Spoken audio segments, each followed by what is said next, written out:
voudrais saluer tous ce matin au nom de Jésus. Saluer surtout les frères et sœurs qui nous suivent en direct. Je voudrais saluer bonne année à la famille Koulibaly, à Bobo et Traoré.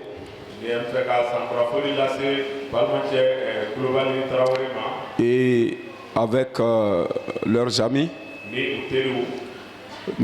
je voudrais saluer le frère Bagayogo au Ghana qui nous suit. Alors, un des frères qui se trouve en Angleterre et dont sa femme est aux États-Unis. Le nom vient de m'échapper. C'est le nouvel an. Je voudrais vous saluer. Saluer le frère Hilaire en Guinée. Il s'appelle Hilaire. Avec ton équipe. Alors, je salue mon fils Eric, toujours en Allemagne, à Berlin. Ceux qui sont en train de nous suivre en direct, ils ont l'habitude de nous suivre en direct. Et d'autres personnes, je ne peux pas tout citer parce que je ne connais pas le nom de tous. Alors, merci pour ceux qui nous suivent en différé, c'est-à-dire après l'enseignement.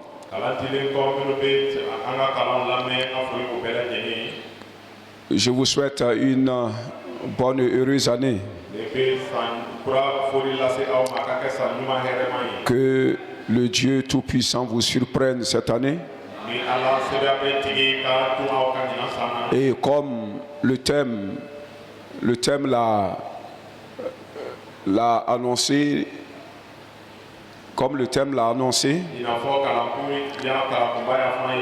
cette année nous allons nous entretenir sur année d'entrée dans la gloire par l'unité.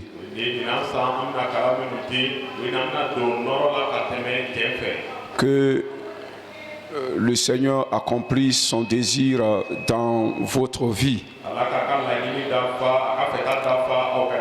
Béni soit le Seigneur.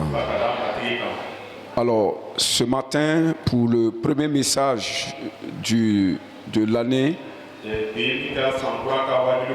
nous allons parler de la grandeur d'esprit qui favorise l'unité. La grandeur d'esprit, il faut y penser seulement. La grandeur d'esprit qui favorise l'unité.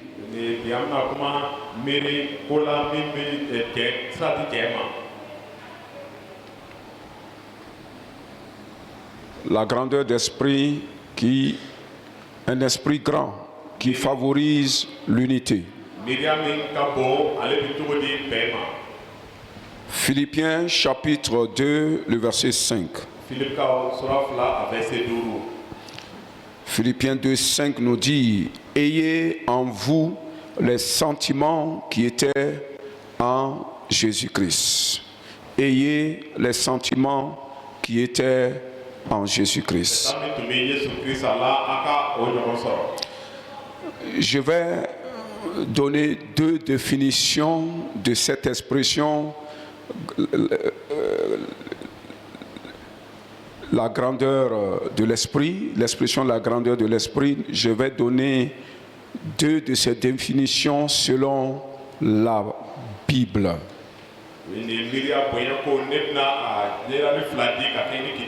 Parce que chacun a son interprétation. Chacun a le sens qu'il donne à cela. Mais moi, je vais donner le sens par rapport à la parole de Dieu, selon ma compréhension.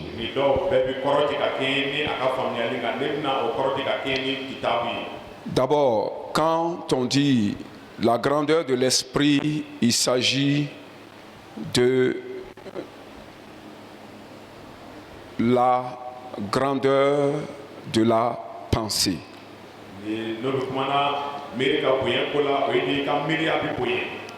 C'est-à-dire, on parle d'une grande pensée. Il ne s'agit pas de l'esprit de l'homme.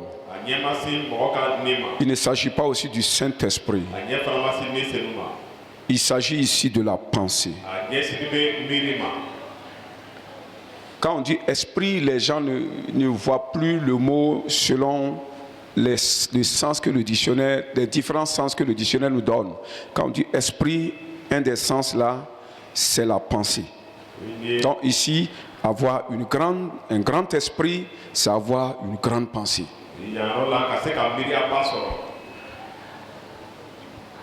Alléluia. Donc je dis d'abord, nous allons faire comprendre que la pensée et la grandeur d'esprit, il s'agit de la grande pensée. Quand Philippiens chapitre 2, le verset 5 nous dit, quand il nous dit, ayez les sentiments qui étaient en Christ.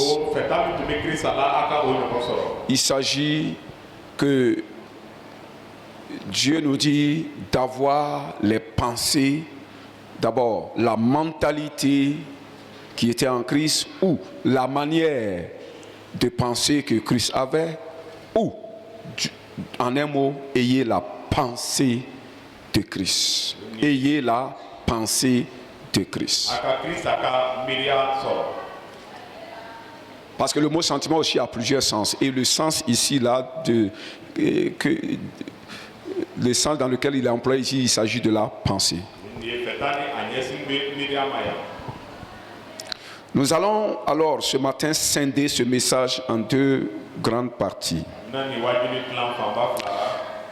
Dans la première partie, nous allons parler de la grandeur d'esprit qui est la pensée de Dieu. La grandeur d'esprit qui est la pensée de Dieu.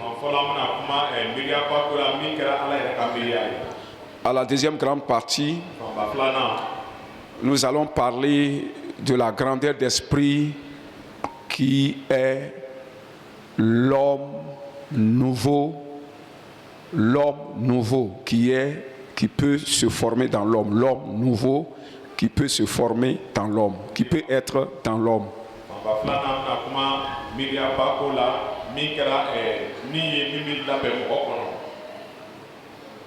Alléluia.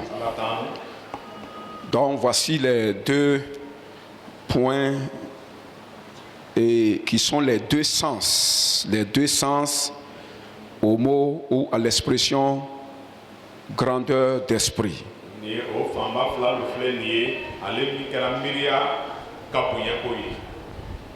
Parce que j'ai dit il y a deux sens que je vais donner. Les deux sens là, ce sont les deux grands points là. Le premier sens, c'est que la pensée, la grandeur d'esprit est égale à la pensée de Dieu. Deuxièmement, la grandeur d'esprit, il s'agit de l'homme nouveau qui peut être formé en toi. Mais je voudrais que vous compreniez que la pensée de Dieu est celle qui crée le nouveau homme dans l'homme.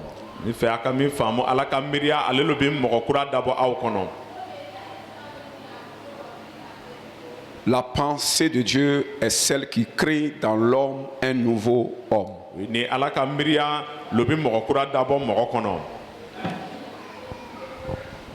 Nous allons à la première grande partie. La grandeur d'esprit, la grandeur de l'esprit est la pensée de Dieu. Quand on dit telle personne a une grandeur d'esprit, c'est-à-dire il a un esprit grand.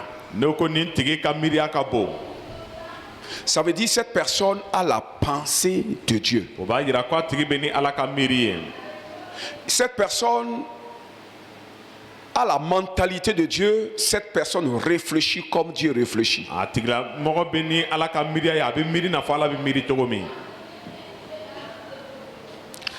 Petit a.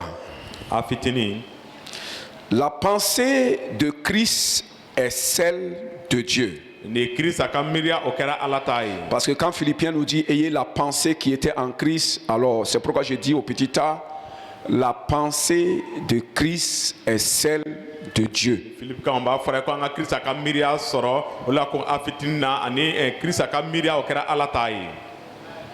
Ça veut dire que Christ réfléchit comme Dieu réfléchit. Les pensées qui sont en Christ sont celles qui sont en Dieu. C'est ce qui fait que les deux forment une union parfaite. Il dit le Père et moi nous sommes un. Parce qu'ils ont la même pensée, la même manière de voir les choses. Alléluia. Alors, quand la Bible nous dit ayez la pensée de Christ, on est en train de dire ayez la pensée de Dieu.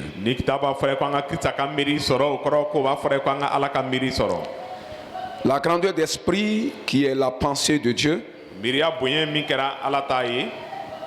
est celle qui crée l'homme nouveau en nous.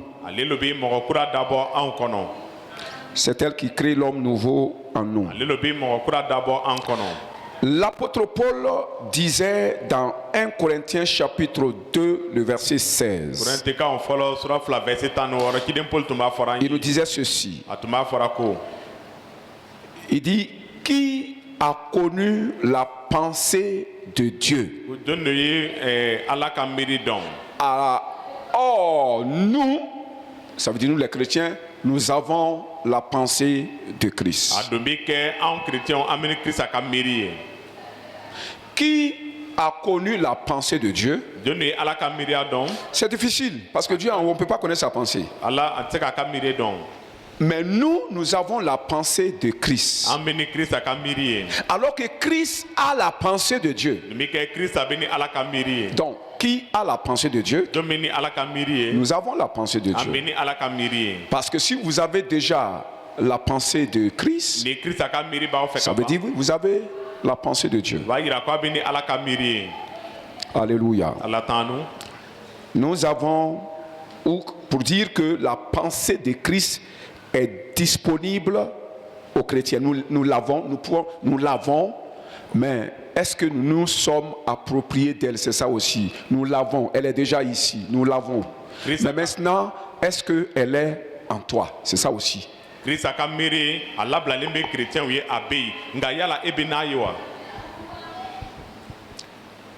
Amen. Amen.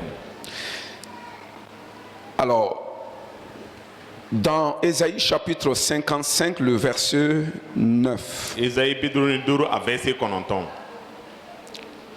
Dieu dit, il qualifie, il montre quelle est la nature de ses pensées, la qualité de ses pensées, les pensées de Dieu. Il dit, mes pensées ne sont pas vos pensées, car mes pensées sont au-dessus de vos pensées. Alléluia. La pensée de Dieu que Christ a, qui nous a donné dans la parole. Dieu dit, ces pensées-là ne sont pas de la manière que moi je réfléchis, vous ne réfléchissez pas comme ça. Les pensées qui vous animent, c'est pas ça qui moi m'anime. C'est pourquoi on est généralement pas d'accord avec la parole de Dieu, parce que ça va contre nos pensées. Il dit, mes pensées sont au-dessus de vos pensées. C'est pas au-dessus en hauteur, mais c'est au-dessus en noblesse. Mes pensées sont plus nobles que vos pensées. Alléluia. Mes pensées sont nobles en grandeur par rapport à vos pensées. Amen. Amen. Parce que elles ont une valeur morale, c'est-à-dire une valeur qui prône le bien au lieu du mal. Les pensées de Dieu sont plus nobles que vos pensées, parce que les pensées de Dieu prônent le bien plutôt que le mal. Alors que nous, généralement, nos pensées font grandir le mal ou produisent le mal ou provoquent le mal au lieu de provoquer le bien. C'est en cela que les pensées de Dieu sont différentes de nos pensées. C'est en cela que les pensées de Dieu sont plus nobles que nos pensées. C'est en cela que les pensées de Dieu sont plus élevées que nos pensées. Ni alaka miri bunya bara katuguni abi konyuma lo lanyini abi konyuma lo miri ati kojugu lanyini nga onka miria weni amaka abi kojugu lo rami kojugu korota kateme konyuma kan odi ato anga miria na leta tikele. Ce sont des pensées, comme j'ai dit, ce sont des pensées nobles. Alors, ce sont des pensées justes et équitables. Ni miri mino atlini no ana abi fe on suma ka ken nyongoma. Les pensées de Dieu sont justes et équitables. Quand il cherche à, comment je vais dire ça, quant à la considération qu'il a envers les hommes.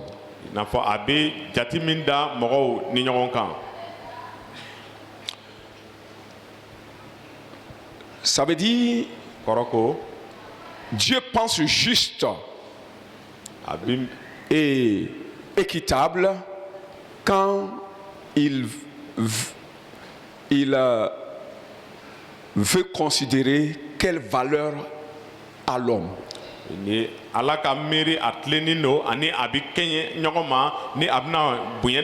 Quand il veut chercher à savoir quelle valeur a l'homme, la pensée qu'il a de la valeur de l'homme est juste et équitable. Ça ne fait pas du mal à l'homme. Le problème que nous avons, c'est ici.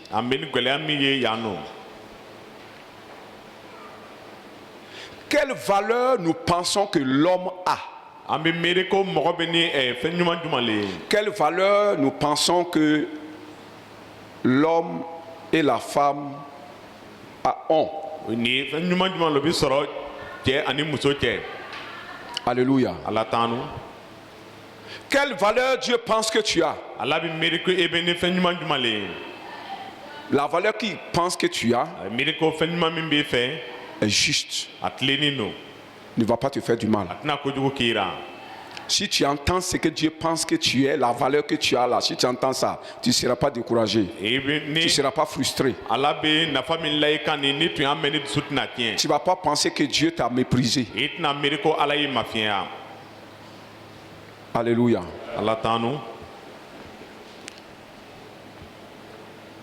Les pensées de Dieu sont justes et équitables. C'est de là qu'on parle de leur noblesse.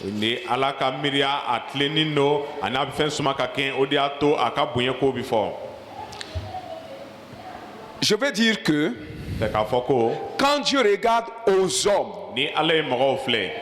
qu'est-ce qu'il pense des hommes? La première chose qu'il pense des hommes est que tous les hommes sont égaux. Tous les, c'est ça, c'est de cette pensée qu'il s'agit ici. La pensée de Dieu. Il peut y avoir plusieurs pensées. Mais la pensée maîtresse que Dieu a qui fait que toutes les autres pensées sont bonnes envers l'homme, c'est parce qu'il voit que tous les hommes sont égaux. Vous comprenez? Si tu peux avoir de bonnes pensées envers les hommes, toute réflexion qui va te venir au sujet des hommes ou au sujet de quelqu'un, il y a une pensée maîtresse qui est de savoir que lui et toi, vous êtes égaux. Si tu as cette pensée à l'égard de quelqu'un, tu penses juste. Tes pensées sont nobles. Et tu ne feras pas du mal à cette personne. Parce que ça serait comme si tu es en train de te faire du mal. Amen. Amen. La pensée que telle personne est inférieure, ou que lui là est inférieur par rapport à lui là, c'est déjà pas équitable. Comprenez? Quand tu peux penser que tel homme et tel homme là, lui là il est plus grand que lui, lui là a plus de valeur que lui, c'est de là que commence le péché. C'est de là que viennent les autres mauvaises pensées. C'est de là que vient le partage illégal. C'est de là que viennent les mépris.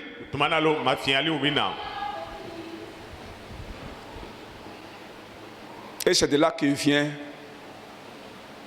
le péché contre quelqu'un sans regretter.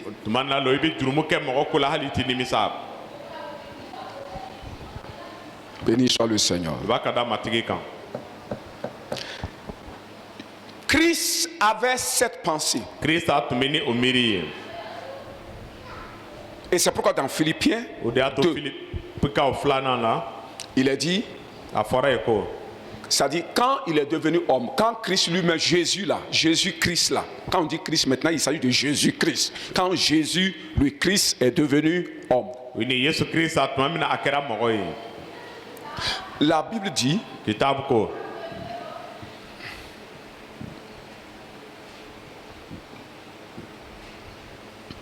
quand il a pris le corps et il est devenu un homme, selon Philippiens, m'excusez, je vais consulter mes notes. Alors, quand il est devenu homme,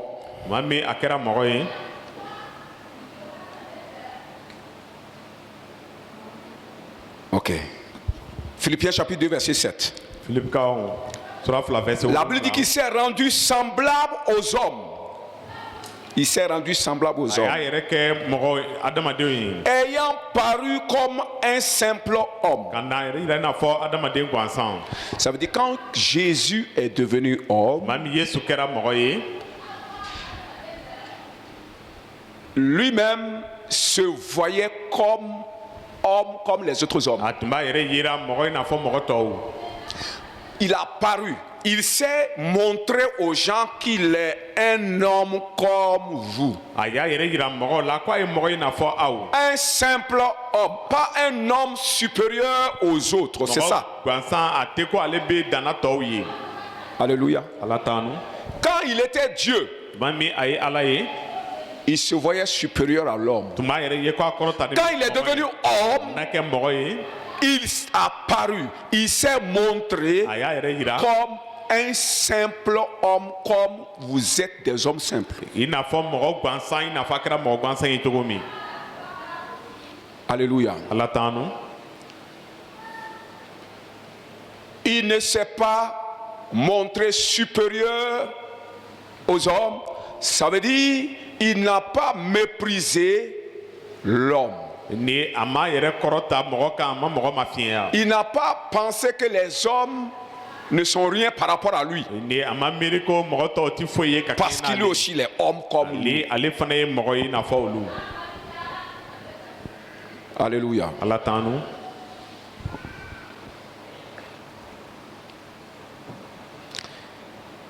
Alors, c'est cette grandeur d'esprit que Jésus avait.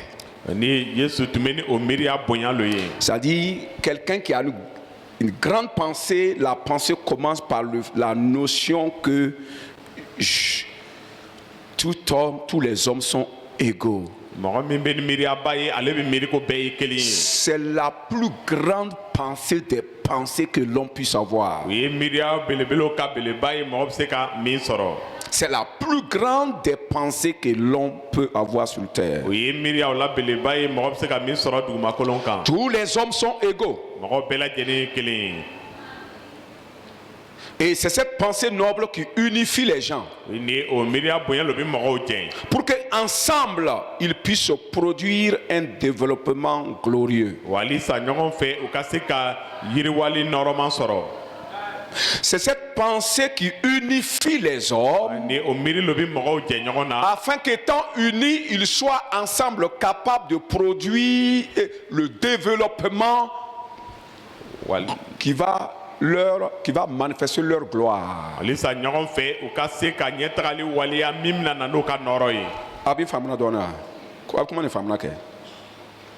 fait que on pense qu'on est égaux, cette pensée-là permettra que vous soyez unis. Parce que c'est les oiseaux du même espèce qui vont ensemble. Les animaux du même espèce vont ensemble. Dans le monde, les hommes du même espèce vont ensemble. Les riches vont ensemble, les pauvres vont ensemble. Ceux qui pensent qu'ils sont pauvres, ils vont ensemble. Ceux qui pensent qu'ils sont riches vont ensemble. Ça, c'est la pensée animale. Et pourquoi elle est une pensée animale? Pourquoi cette pensée n'est pas noble? Parce que tout simplement l'homme pense que l'homme c'est l'apparence. La pensée de l'homme, il pense que l'homme c'est ce qu'il voit de ses yeux. Le frère Jean, c'est un homme teint noir, c'est ce que je connais de lui. Il n'est pas assez grand comme moi. Ça, je ne mens pas. Hein? Alléluia. Donc, l'homme regarde à l'apparence. Il pense que l'homme, c'est l'apparence de l'autre. C'est ses titres. C'est sa position sociale. C'est son teint. C'est sa taille, c'est la couleur de sa peau, c'est sa race. C'est comme ça l'homme pense que c'est l'homme, que c'est ça l'homme. C'est une pensée abjecte, sale, ignoble, corrompue.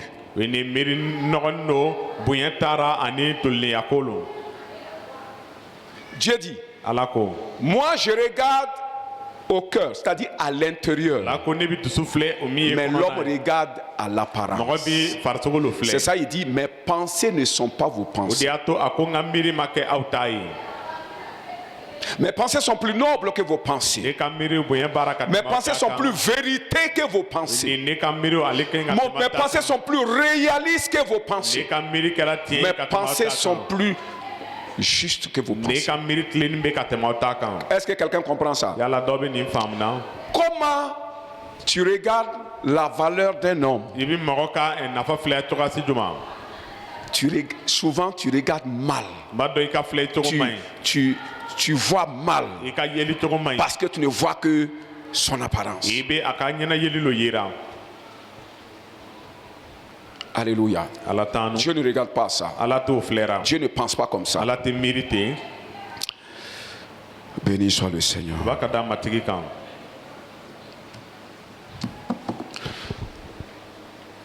Henri Monnier, c'est un philosophe. Lui aussi a eu à le dire. Il dit tous les hommes sont égaux de naissance. Tous les hommes sont égaux de naissance. C'est le philosophe le plus noble de tous les philosophes de tous les temps et de tout le monde et de tout le monde entier. Selon moi.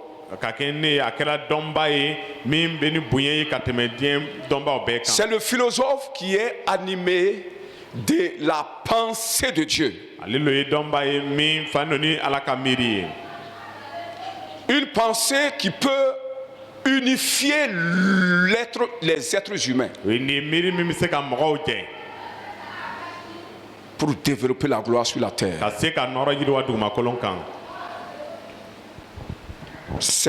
Faut pas sous-estimer cet homme-là. Il voyait comme Dieu voyait. C'est un homme de grand esprit. Béni soit le Seigneur. Ça veut dire que cet homme-là ne voyait pas l'homme selon sa peau. Il ne voyait pas l'homme, qu'il a une valeur ou pas, en regardant à sa race, à ses grades. Cet homme-là ne regardait pas les gens comme ça.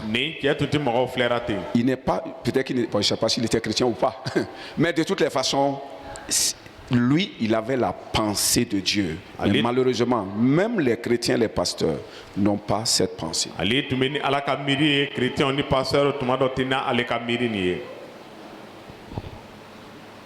Alléluia.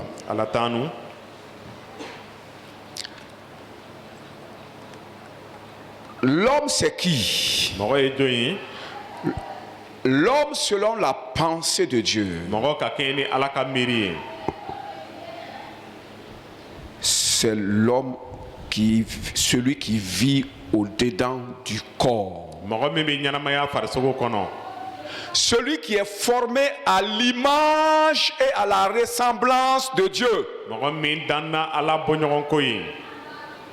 Le réel homme, c'est celui qui est créé à l'image et à la ressemblance de Dieu. Et je ne vois pas un être humain sur la terre qui n'a pas été créé à l'image de Dieu. Nous sommes tous créés à l'image et à la ressemblance de Dieu. Pas plus, pas moins, selon les hommes.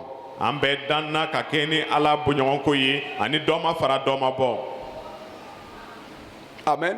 Amen. Et c'est ça l'homme. Quand Dieu dit créons l'homme à notre image, quand il avait créé, il n'y avait pas de corps, mais c'était l'homme. Il n'y avait pas de corps, il n'y avait pas de peau, il n'y avait pas de couleur, il n'y avait pas de titre, il n'y avait pas de femme, il n'y avait pas d'homme. Comprenez? Il n'y avait pas de grand, il n'y avait pas de court, il n'y avait pas de riche, il n'y avait pas de pauvre. Et Dieu dit, voici l'homme.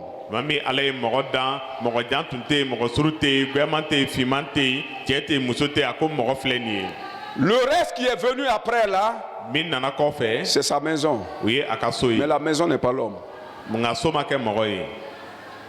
L'homme a plus de valeur que la maison. Et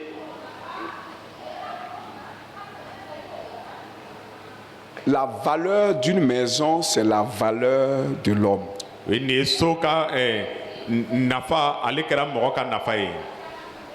Je veux dire que lorsque l'homme, puisque l'homme a de la valeur, s'il habite dans n'importe quelle maison, cette maison a de la valeur. Parce que la maison n'a pas de valeur. Ce qui a la valeur, c'est l'homme qui y habite.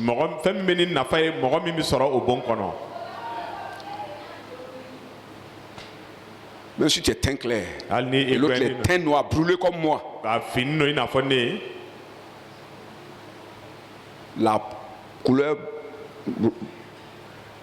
claire là n'a pas de valeur plus que la valeur noire, parce que les deux n'ont pas de valeur. Ce qui a de la valeur, c'est ceux-là qui sont dedans.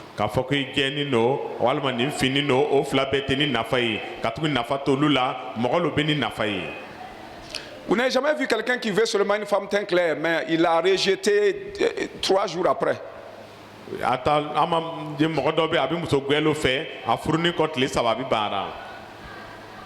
Et à la fin, il va tomber chercher une femme teint noir. Vraiment noire comme une Sénégalaise. Et il est à l'aise. Ça veut dire la valeur n'est pas dans le corps. La Bible nous dit que la femme de valeur, c'est son cœur. C'est-à-dire celui qui est dedans là, c'est lui. S'il a de la valeur, quelle qu'en soit la peau que la personne va avoir, la peau là aura de la valeur aussi. Amen. Amen.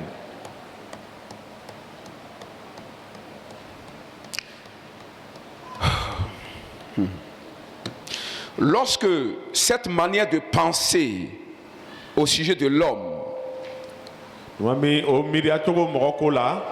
est dans l'homme,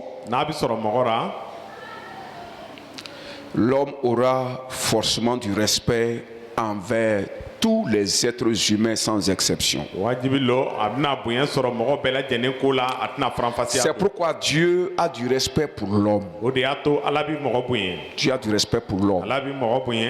Alléluia. C'est cette mentalité que les Russes et les Américains ont. La pensée que tous les hommes sont égaux et qu'on n'a pas à mépriser quelqu'un. C'est cette pensée que les Russes ont, que les Américains ont, contrairement aux Européens. Je vous dis la vérité, contrairement aux Européens, les Français, les Danois, les comment les appelle encore, hein?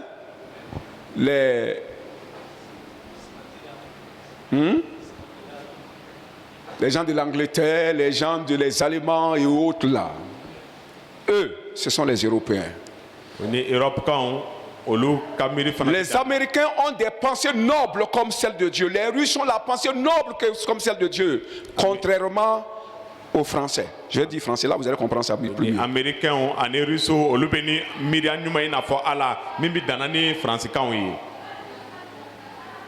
Amen. Amen.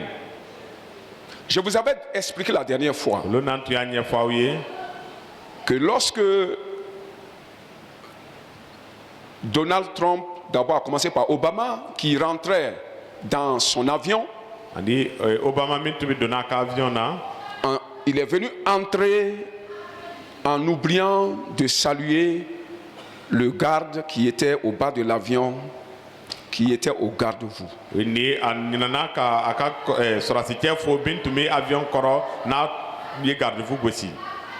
Il est venu rentrer et quand il est rentré, il s'est souvenu, il est rentré carrément directement dedans. Et quand il s'est souvenu qu'il n'a pas salué le gars, il est ressorti, venu le saluer correctement et puis il s'est retourné en vitesse pour entrer. Donald Trump est venu trouver que un de ces soldats-là a eu son chapeau, son béret tombé par le vent. Donald Trump il a pris ça à lui fermer, ouvrir. Le vent a repris, il est reparti encore prendre. Lui-même, il voulait venir rentrer dans l'avion aussi. Il a laissé tout ça là et puis il s'occupait de ça comme l'ouvrier, le serviteur. Poutine a fait la même chose. Mais quand on a comparé, on les a comparés à Emmanuel Macron, le président de la France. On a montré certaines de ses actions. Le mépris qu'il a envers même les présidents africains qui vont là-bas. On peut comprendre aisément pourquoi les États américains ont pu s'unir. Comment les États comment dirais-je, russes ont pu s'unir pour devenir de plus grandes fédérations que l'Union européenne. Parce que l'Union européenne est une fédération de forme et non de fond. Oui, ni Union européenne, ani tɔgɔ le ko bi ɲɔgɔn kan nka kɔnɔnaw ti ɲɔgɔn kan. Ils ne sont pas ensemble U ti ɲɔgɔn fɛ. et ils ne sont pas avec les autres. U tɛ ni tɔw ye fana. Les autres races. Ni siya tɔw Parce ye. qu'ils se voient supérieurs, une race supérieure aux Américains, une race supérieure aux Russes, une race supérieure comment on appelle ça, aux Coréens, une race plus supérieure, surtout plus supérieure encore aux Africains. C'est ça leur manière de considérer l'être humain. Et ils sont supérieurs. Et c'est ce qui fait qu'ils ont des problèmes à s'unir entre eux et à s'unir avec le monde. Oui, ni Fransikanw, olu b'a ye ko olu bɛ olu ka fisa ni Américains ye, ani Russiw ye, ani Coréens ni Farafinna yɛrɛ kuma tɛ. O de y'a to bi bi in na o bɛ ni gwɛlɛyaw ye. Est-ce qu'on comprend ça? Yala an b'o faamu na. Alors, il est important que toi et moi, nous soyons animés avec cette pensée maîtresse de la vie. Ni nafa b'a la eleni ne an ka o miiriya jɔnjɔn sɔrɔ min kɛra ɲɛnamaya ka miiriya ye. Dans ta famille, I ka gaso ra, avec tes amis, n'i teriw ye, même si tu as un ami, hali ni teri b'i fɛ, la pensée qui doit t'animer à son égard. miiri min ka ɲi ka sɔrɔ i la a tigi ko la, Je ne suis pas plus grand que lui. n'i man bon n'a tigi, Je ne suis pas plus important que lui. n'i nafa man bon n'a ye. Jésus même a dit Yesu yɛrɛ y'a fɔ que chacun de vous voit son frère comme étant au-dessus de lui. bɛɛ lajɛlen ka balima ye ko a bɛ a yɛrɛ kun na. Amen. Amen. Deuxième grande partie. Fanba filanan, La grandeur d'esprit, c'est une nouvelle personnalité créée par la pensée de Dieu. Une nouvelle personnalité, bon, je vais dire peut-être que un nouveau caractère. Je vais dire ici caractère, pour que les gens puissent comprendre ça. Ça va au-delà du caractère, mais voilà, pour que les gens comprennent un nouveau caractère. Parce que le caractère, c'est ce que tu es au fond de toi. Tu peux voir l'homme comme ça là, mais il va l'homme et il l'homme. Na a son ya yere lui. A demandé son ya ayere. Donc c'est ça je dis personnalité ayere. Ayere mi. Ayere ni bit ira katemena son. Amen. La pensée de Dieu à la kamiria bi mɔgɔ kura min dabɔra a kɛra komi a bɛna sɔn kura dɔ le bɔra a bɛna sɔn kura dɔ dabɔra. Il crée en toi une nouvelle personnalité. La pensée de Dieu crée en toi une nouvelle personnalité différemment de ton ancienne personnalité. ni ala ka miiriya ale bɛna mɔgɔ kura dabɔ i la min kɛra sɔn kura ye min bɛ danna n'i ka sɔn kɔrɔ ye. Éphésiens chapitre 4. Efɛse sura 4, Le verset 22 à 24. verset 22 ka taa 24. Et je vais lire. Ne bɛna kalan. Eu égard à votre vie passée du vieil homme qui se corrompt par les convoitises trompeuses, à être renouvelé dans l'esprit de votre intelligence et à revêtir l'homme nouveau, créé selon Dieu dans une justice et une sainteté qui produit la vérité. Amen. Amen. Petit a. A fitini. Nous allons parler du vieil homme et parler du nouvel homme. An bɛna kuma mɔgɔ kɔrɔ ko la ani ka kuma mɔgɔ kura ko Qui la. est le vieil homme Mɔgɔ kɔrɔ ale ye jɔn ye?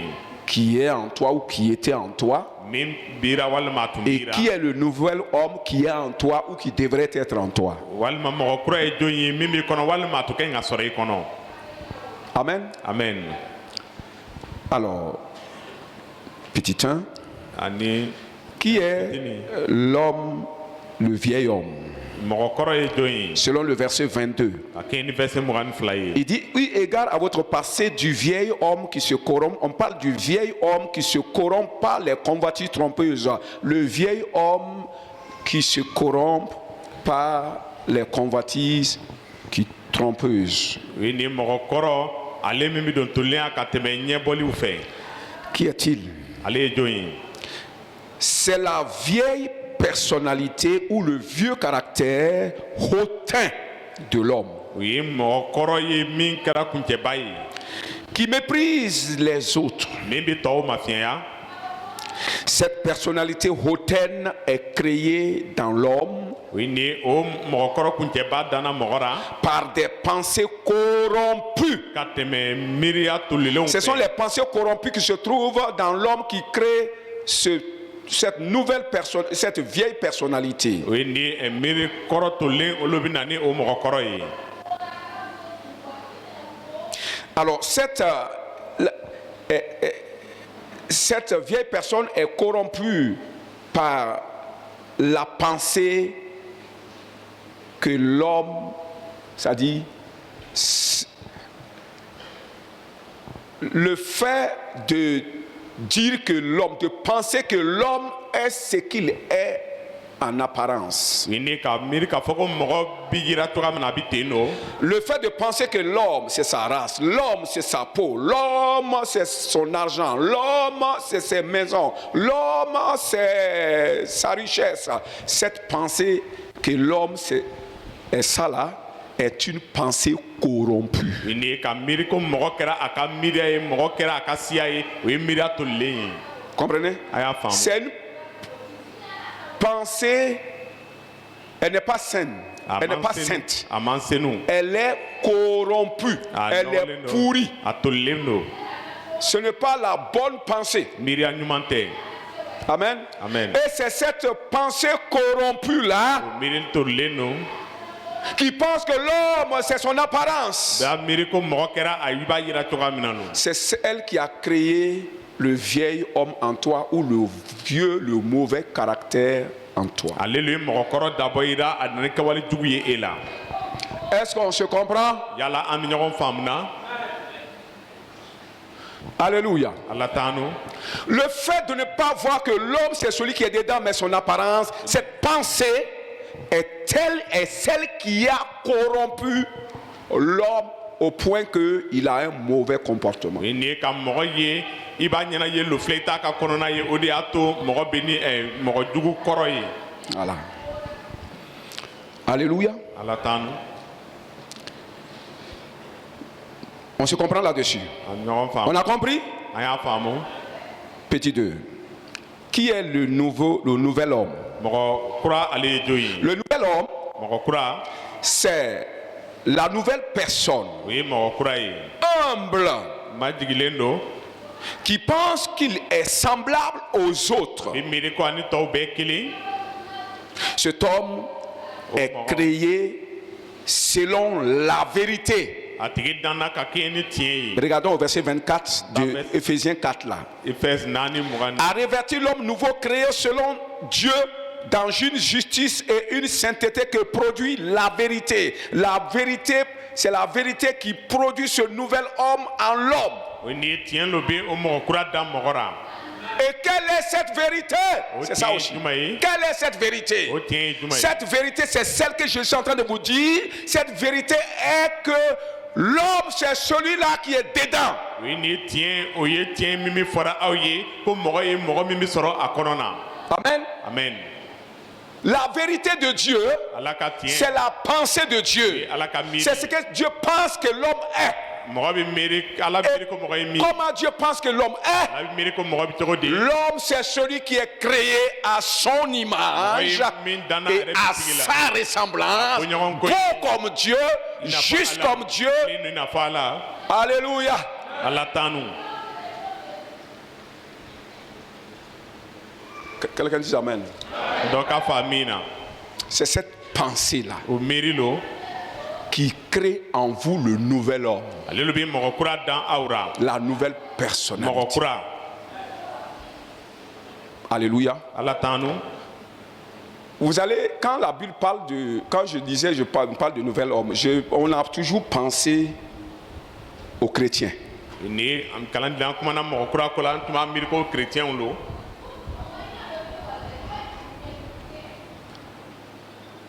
Tu peux Le païen peut avoir le nouvel homme en lui. Une nouvelle personnalité différente de l'ancienne personnalité que nous avons héritée de nos pères qui pensaient que l'homme c'est son apparence. Est-ce que vous comprenez un peu? Avant, les gens pensaient que l'homme c'est ça, c'est son apparence, c'est ce qui a fait que les hommes ont une mauvaise personnalité, méchante, mauvaise. Est-ce qu'on comprend ça? Ça, on a hérité ces pensées de nos pères.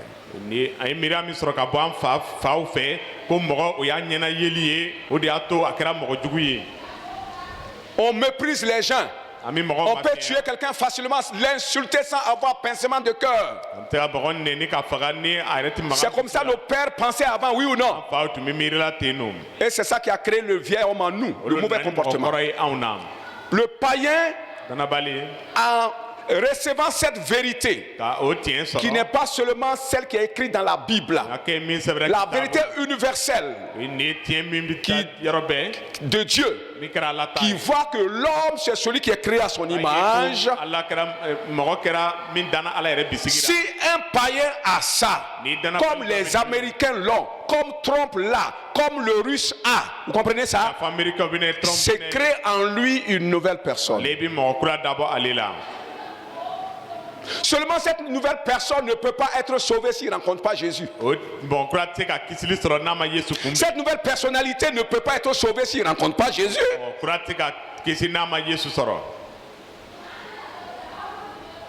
Est-ce que vous savez que la nouvelle, on nous dit que la nouvelle personne se forme en nous. C'est la vérité qu'il a créée. C'est pas Dieu qui l'a créé. On revient. C'est verset combien? Verset 24. L'homme nouveau créé selon Dieu, selon la pensée de Dieu, selon que Dieu veut. L'homme, il est créé et maintenant Dieu dit voilà, c'est ça que je voulais. Et qu'est-ce qui crée cet homme-là? C'est la vérité. Ce n'est pas Dieu qui a créé l'homme nouveau, mais la vérité qu'il a donnée, c'est ça qui crée l'homme nouveau en nous. C'est pourquoi, si un païen a cette vérité-là, un être nouveau, un homme nouveau, c'est-à-dire une nouvelle personnalité, un nouveau caractère, se créera en lui.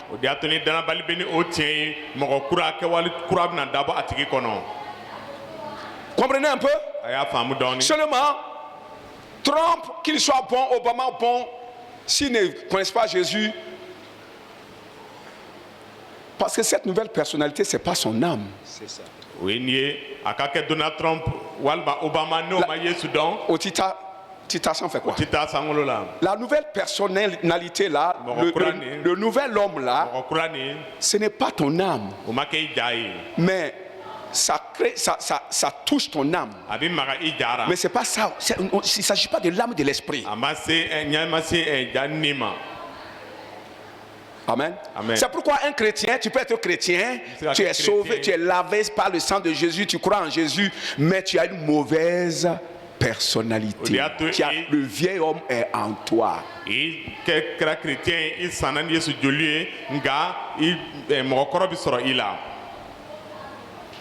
Amen. Amen.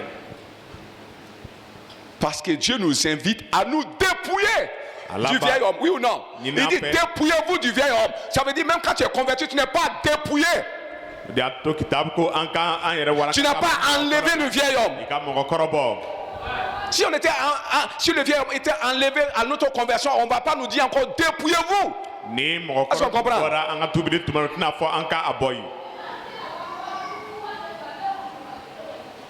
Béni soit le Seigneur. Aïe Famoudona.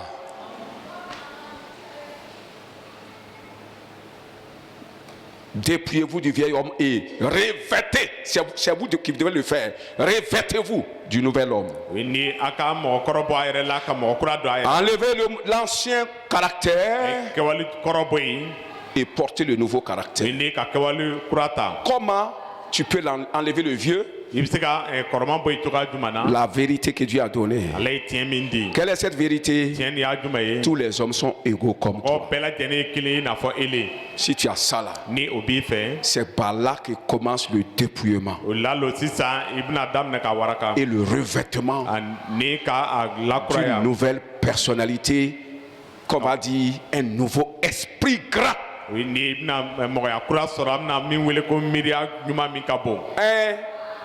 C'est de là que commencera la grandeur d'esprit.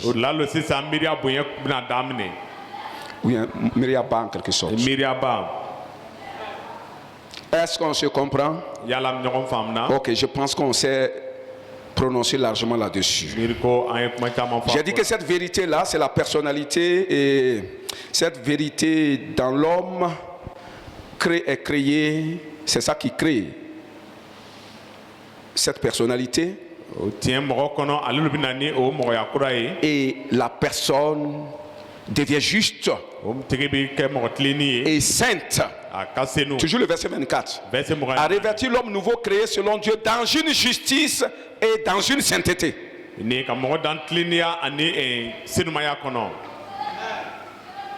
Produit par la vérité. Ça veut dire que c'est la vérité qui produit la justice et la sainteté de l'homme, qui sont les qualités de l'homme nouveau.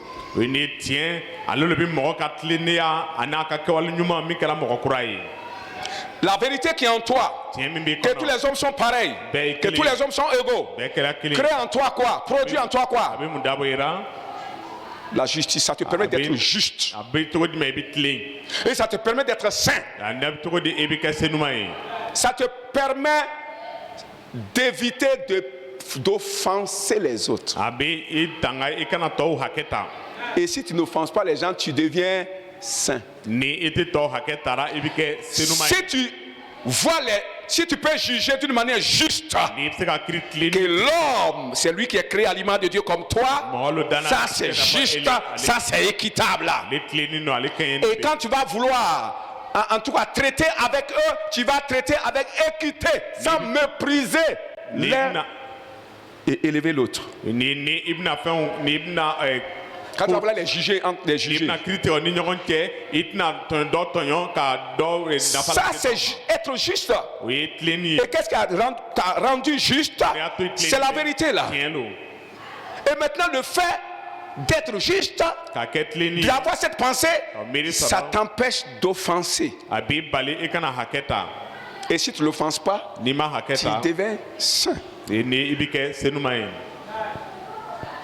Est-ce que quelqu'un a compris ça? Acclame le Saint-Esprit. Amen, merci. Nous allons au petit B. Cette personnalité nouvelle et noble fait tout pour créer la paix autour de lui. Cette personnalité nouvelle et noble fait tout pour créer la paix autour de lui, autour d'elle. Cette personne qui a cette nouvelle personnalité privilégie la paix au lieu de se battre pour avoir raison.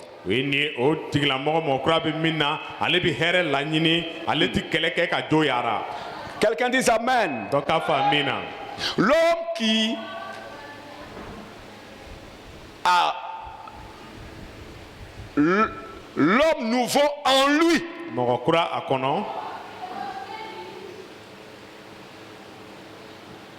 ne se bat jamais pour avoir raison.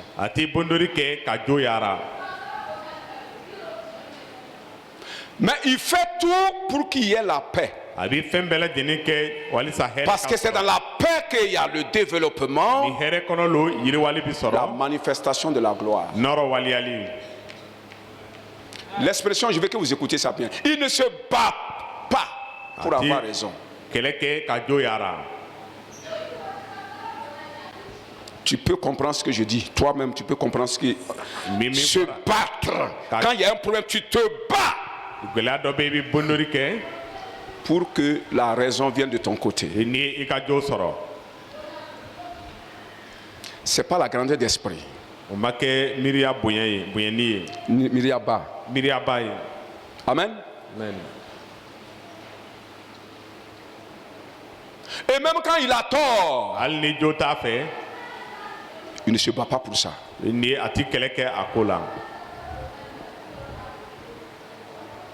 Quand il a raison, il ne se bat pas pour ça.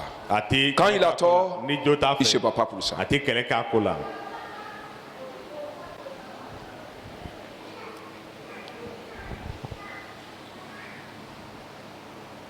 Si tu ne peux pas cohabiter avec l'homme, tu vas aller cohabiter avec qui? Et si tu n'as pas de cohabitant, comment tu vas te développer? Parce que seul, tu n'iras nulle part.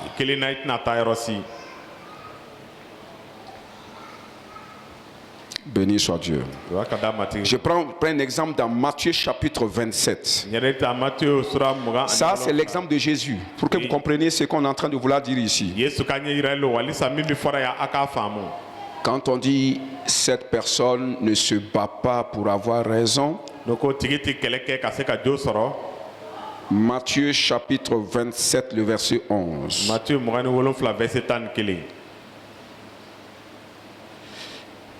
Il s'agit de Jésus. Lorsqu'on l'a amené devant le gouverneur,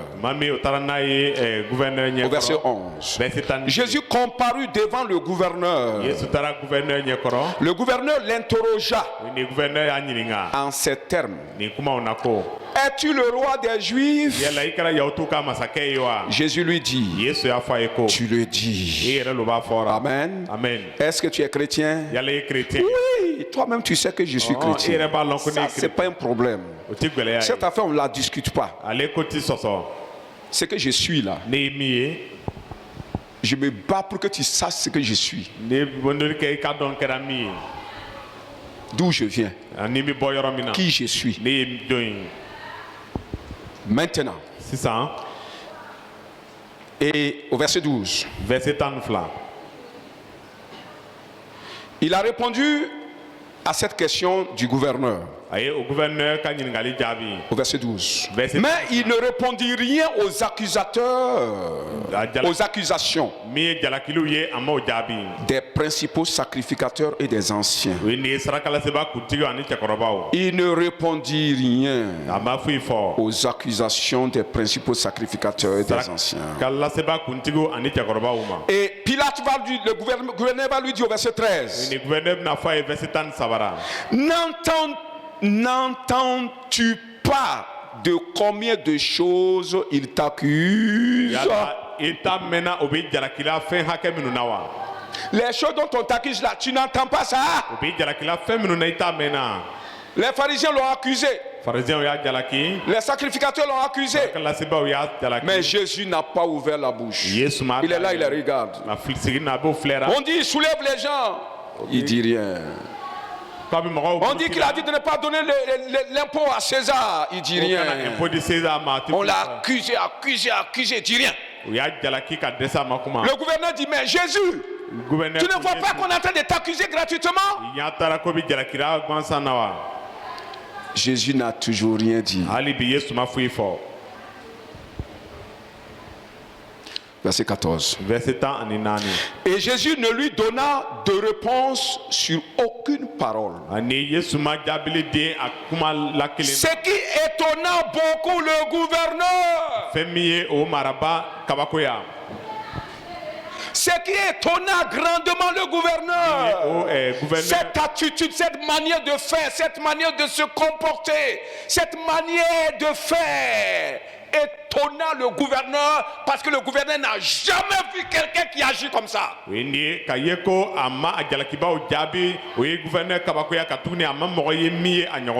jamais vu quelqu'un se taire quand on est en train de l'accuser alors qu'il pouvait se défendre. Le gouverneur il a jugé beaucoup de gens. Des milliers de personnes. Mais il n'a jamais vu une telle personne. Il est extraordinaire. Vu sa grandeur d'esprit, il dépasse tout ça là. Lui, ses pensées dépassent tout ça là. Si vous allez me tuer, tuez-moi, mais je n'ai rien à vous dire. C'est rouge, c'est blanc, j'ai fait ou je n'ai pas fait.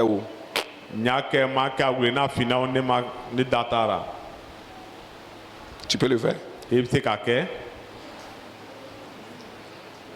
Combien d'entre vous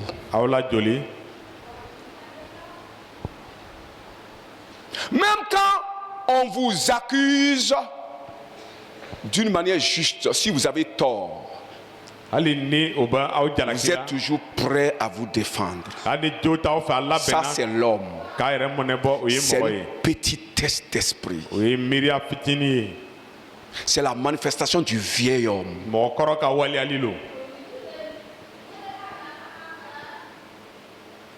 Tu n'as pas raison. Mais tu cherches à te justifier avec des avocats corrompus.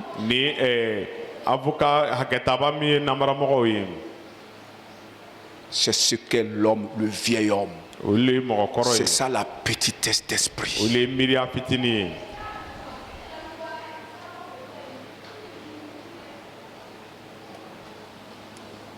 C'est la petitesse d'esprit.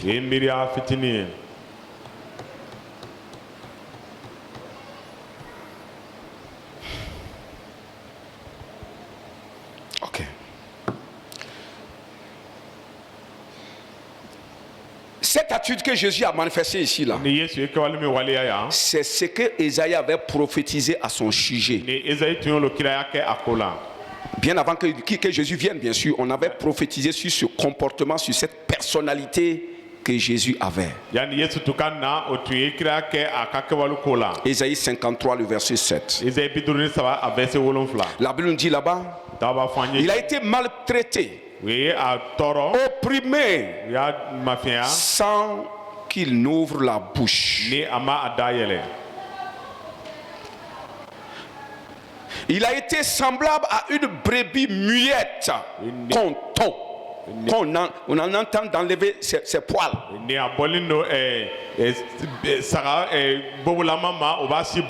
Mais il n'a pas ouvert sa bouche. Ok. On l'a opprimé. On l'a insulté. N'a pas ouvert la bouche. On l'a comparé, vous savez, chez nous là, nous on a des brebis, mais les brebis là où il y a le froid là, eux, ils ont beaucoup de poils. Souvent on prend les ciseaux, on enlève les poils là, et c'est ça on fait souvent avec les habits contre le froid. On appelle ça la laine. La laine.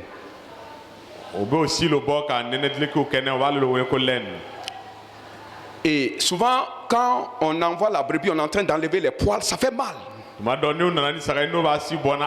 Et souvent, la brebis crie, mais. On est en train d'enlever ses poils. Est-ce que c'est normal que vous enleviez mes poils? On dit Jésus était comme ça. On est en train d'enlever ses poils. On est en train de l'offenser. Il n'a même pas crié. Il n'a pas parlé. Il n'a rien dit. Si vous avez ça, vous pourrez vous unir. La paix reviendra forcément.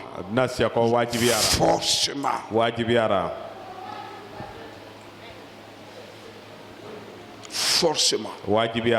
Jésus ne disait rien parce que lui, il voulait bâtir la paix entre l'homme et Dieu, entre les hommes. Parce que s'il avait crié et refusé ça et se justifier,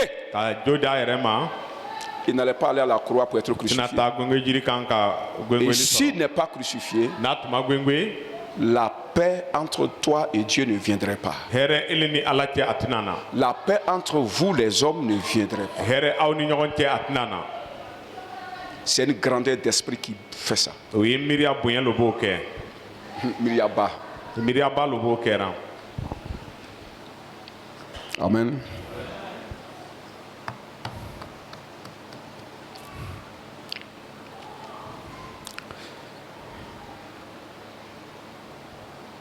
Ok. Nous allons au petit B. Nous sommes où? Au petit B, ok. L'apôtre Paul disait ceci par rapport à cette pensée-là. Lui aussi, il avait la pensée un peu comme pour Christ. 1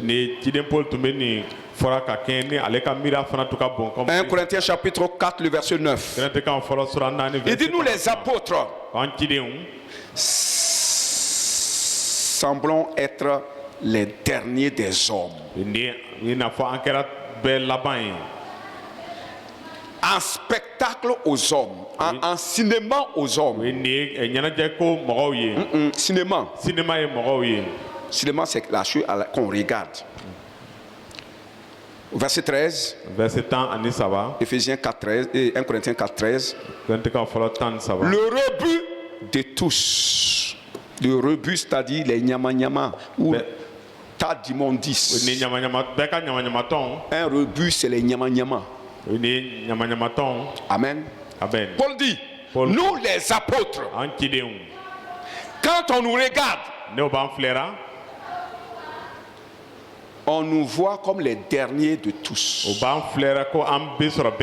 Est-ce qu'un dernier est considéré? Le dernier est méprisé.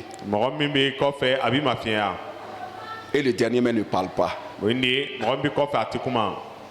Amen. Amen. Vous savez, j'ai décidé de ne plus parler à quelqu'un même s'il ne me suit pas. La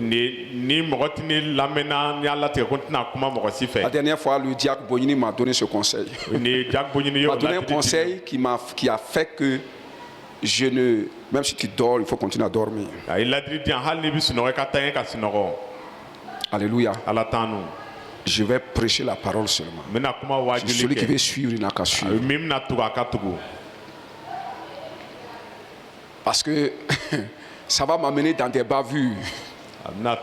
Ça va m'amener à l'excès de certaines actions. Amen. Amen. Ok. Ce que j'ai dit va vous aider aussi à tenir. Je disais quoi? Qu'est-ce que je disais par rapport au message là? Voilà. Paul dit, nous les apôtres, nous sommes comme les derniers. On nous considère comme les derniers. Et nous-mêmes, on se considère comme les derniers. Un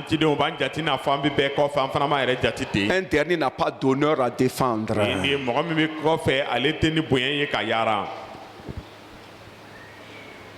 Amen. Amen. Il ne combat pas pour garder son honneur parce qu'un dernier n'a pas d'honneur. Et c'est comme ça nous on se considère. Si le maître se considère comme ça, vous aussi les disciples, vous devrez vous considérer comme ça.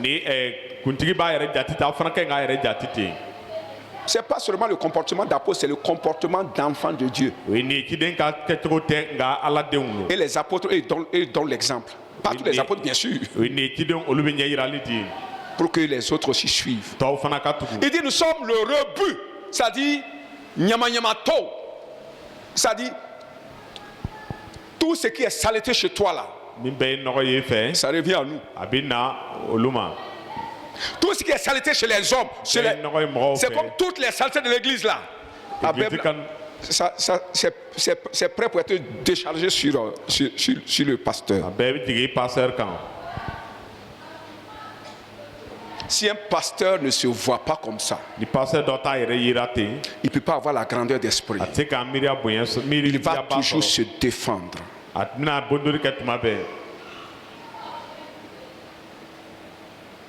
Il va gâter les choses. Amen. Amen. Être le tas où chacun vient jeter ses ordures.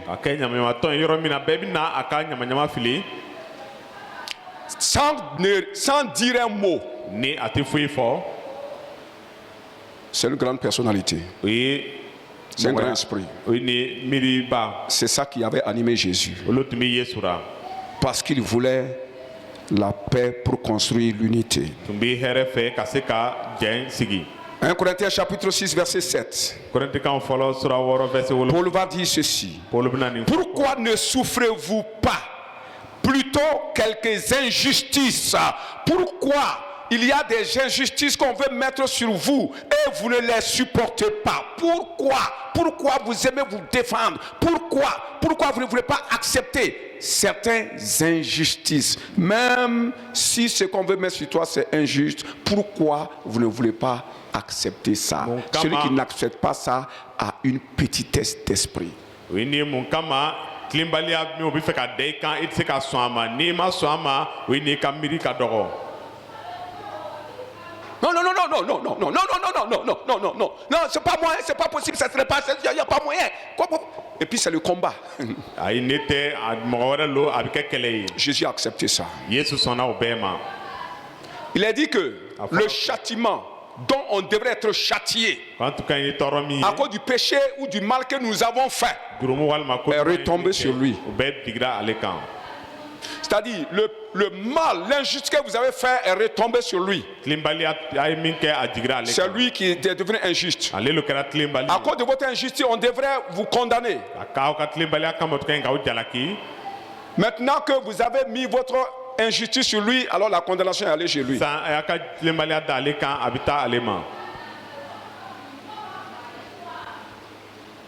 Pour bâtir la paix,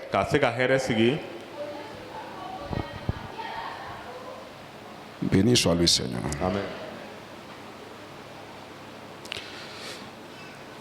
Il y a au contraire des gens, quand ils ont tort, ils luttent pour avoir raison. Même ils font recours au mensonge. Tout ça c'est pour avoir raison.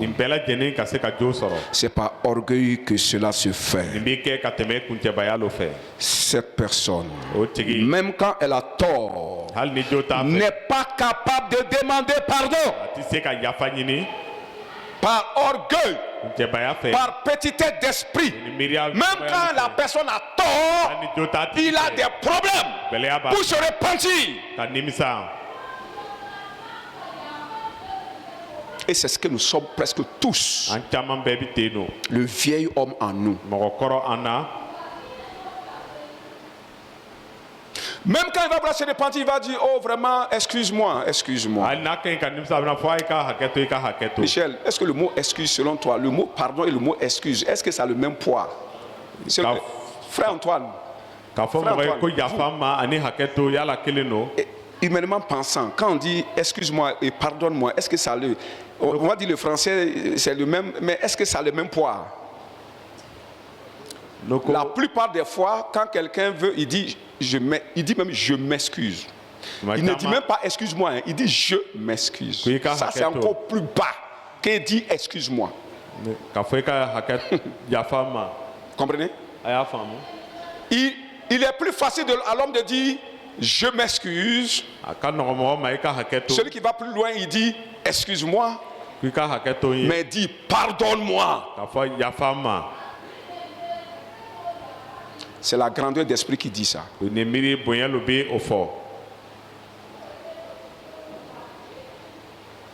On cherche à minimiser la repentance, à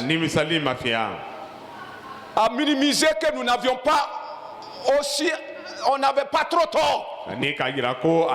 Notre tort n'est pas arrivé à un certain degré. On peut minimiser ça. Et il y a des gens qui sont comme ça.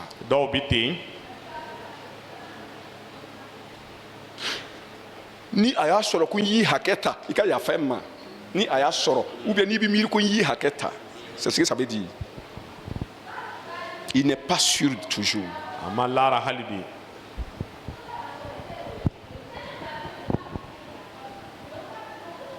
C'est une mentalité minable. Quand tu dis minable, c'est petit.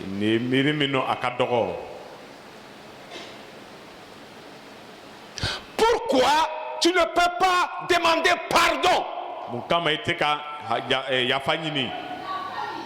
Pourquoi tu ne peux pas te mettre à genoux? La considération de ton apparence. Moi, Marie, demandez à ma femme, j'ai péché contre toi.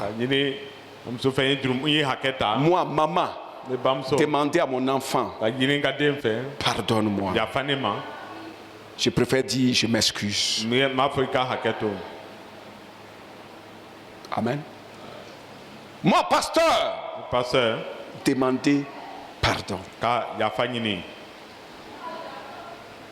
Moi, ministre, moi qui dors dans l'étage, moi avec tout l'argent que j'ai, l'argent, ma richesse, ma position, dis pardon à un petit que j'ai offensé.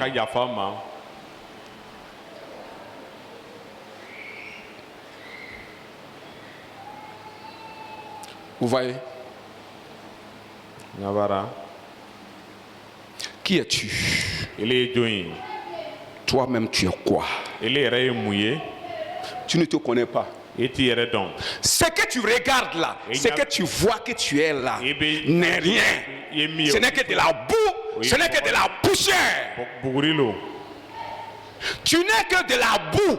Homme, tu es de la boue. Ta femme est boue. Toi, tu es boue. Tu es poussière. Elle est poussière. Vous êtes pareil. Tu n'es rien. Est-ce que vous comprenez ça? Est-ce que tu te regardes comme de la boue? Est-ce que tu te regardes comme des saletés? Est-ce que tu te vois comme ça? Pourquoi vous n'êtes pas capable de vous voir comme de la boue?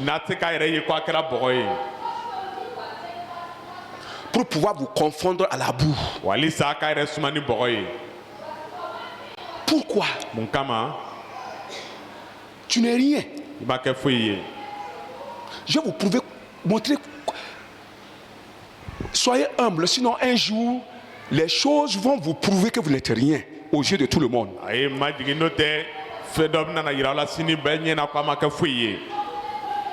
Jésus prêchait partout. Les gens l'honoraient. Les gens l'acclamaient. Les gens le célébraient. Mais Jésus se voyait toujours comme un simple homme. Il avait même les pieds de ses disciples. Il faisait d'autres choses plus que ça, peut-être qu'il n'est même pas écrit. On le voyait vraiment comme un simple homme. Si moi je suis assis comme ça à terre, on vient me pousser tomber. Je suis assis même à terre poussière, on me fait tomber sur la poussière. Est-ce qu'il y a une honte pour toi de se retrouver à terre? Mais toi qui vis comme un ange,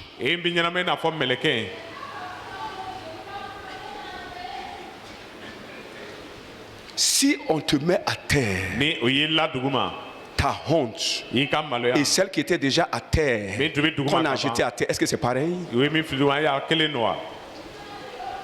Vous cherchez des problèmes où il n'y en a pas. Le jour qu'on a attrapé Jésus là, on a commencé à arracher sa barbe devant tout le monde, devant les hommes, devant les femmes, devant les enfants. Celui-là qui prêchait, on acclamait, on arrachait sa barbe, on le frappait, on met les épines, on lui donne des coups de pied. Il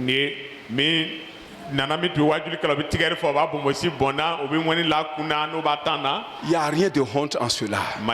Parce qu'il se présentait déjà comme un simple homme.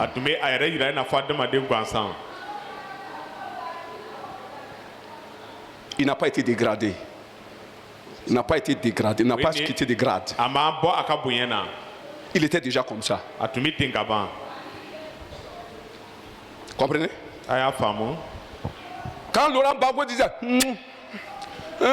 Laurent Gbagbo, le président de la Côte d'Ivoire, l'homme sort de son véhicule, président. Vous comprenez? Le jour qu'on l'a attrapé, le jour qu'on l'a frappé, le jour qu'on l'a fait sortir, on a enlevé ses habits, le blessé en culotte comme un simple homme.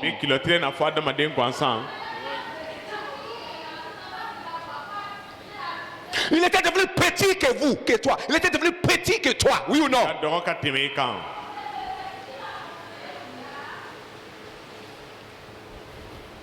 Ce jour,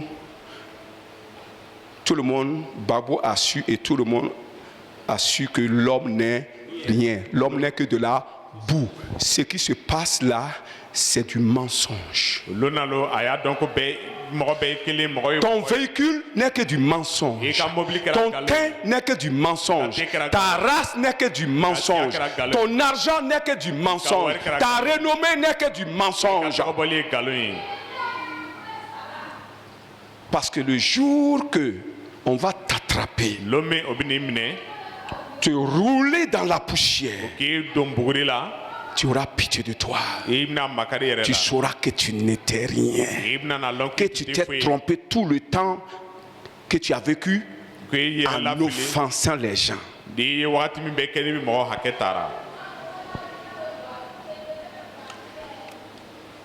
On va terminer avec le C. Dis à ton frère, arrêtez d'être orgueilleux. Arrêtez d'être orgueilleux. Quand je regarde certaines personnes, je ne sais pas en quoi ils se vantent, en quoi ils pensent qu'ils sont quelque chose. Vous avez des pensées corrompues.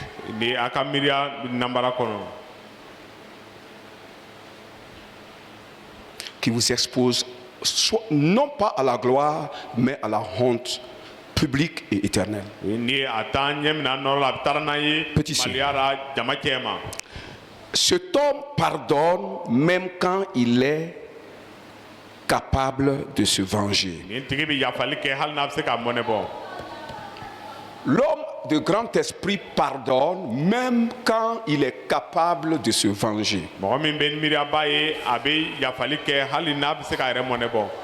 Il y a des gens qui pardonnent parce qu'ils ne peuvent pas se venger. Ils laissent tomber parce que je ne peux pas te rembourser ça. Mais il y a des gens qui peuvent bien le faire, mais ils laissent tomber. Ils ne veulent pas faire recours à la vengeance. C'est une grandeur d'esprit.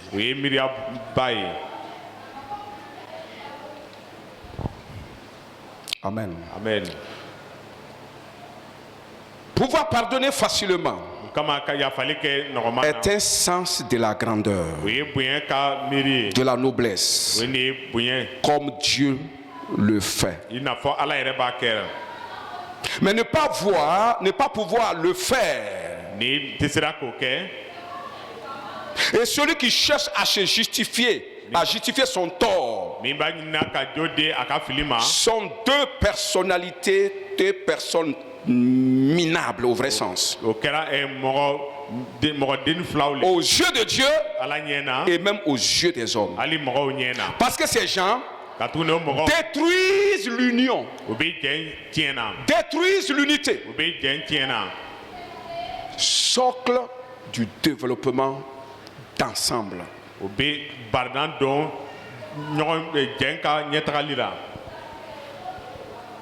Quelqu'un m'a suivi jusqu'ici? Tu as bien compris ça? Tiens-toi debout.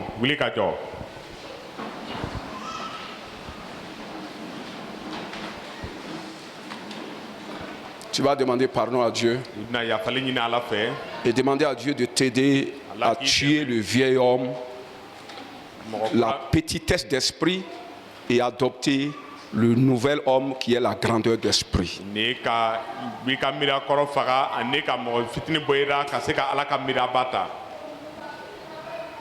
Demande à Dieu cette grâce.